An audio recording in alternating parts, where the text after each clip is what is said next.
So I thought I'd do a quick video just to show where we're up to today. So it's all back in, and it's all in the IPU compartment, as you can see there. It's a very tight squeeze to get it all in there. I'm not 100% happy with it, but it'll do for testing, which is obviously what this setup is all about. You can see I've got the ducting back in, and it's all in the OEM positions, but obviously it's got this new bit on top here, and you saw I had an extra piece of polystyrene for the boot there, and I can cut that down from underneath, so it sits over that and protects all that, so I can hopefully put some of it back together once the testing's completed. So there's obviously 3 blocks here, and there's 3 blocks underneath the IPU there. The IPU hasn't got its main cover on, and then we've got this board here, which basically is all the hacking stuff brought out to one easy accessible point. We've got the BMS connector here, that's just an RJ45 that goes off to the OBD2 CNC device you've seen at the front, which is displaying all the cell voltages from the LTO blocks.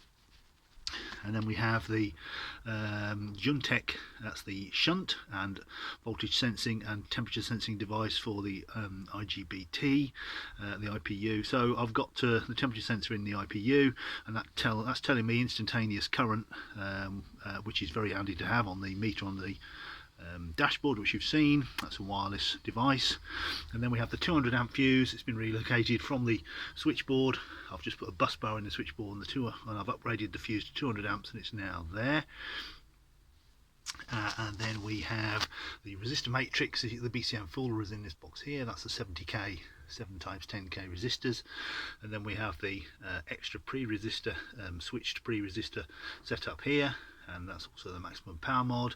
And then we have the little voltage fooling gadget in this box here, and here we have the pre-charge resistor. The white one here is the original pre-charge resistor. That's 40 ohms.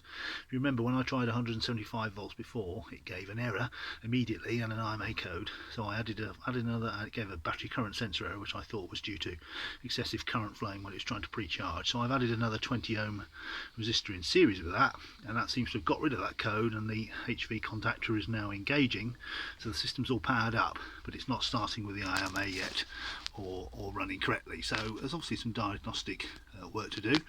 I've brought all the phase sensors out here and the battery current sensor to this little connection block here, so that I can, when I want to start trying to current hack, I can do it all from here without having to mess around pulling all the IPU out and trying to get at it from the inside the IPU, etc.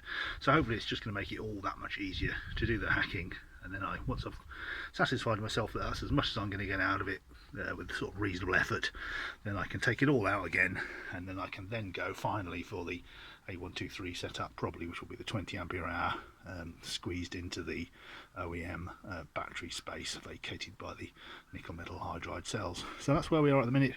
It's in, it's operating, but it's not working correctly yet, but we are obviously now at 175 volts, so we're up plus 30 volts from where we were before, and as we know, it worked quite happily at plus 30 volts. So now we're trying plus 60, and obviously I've just got some more work to do.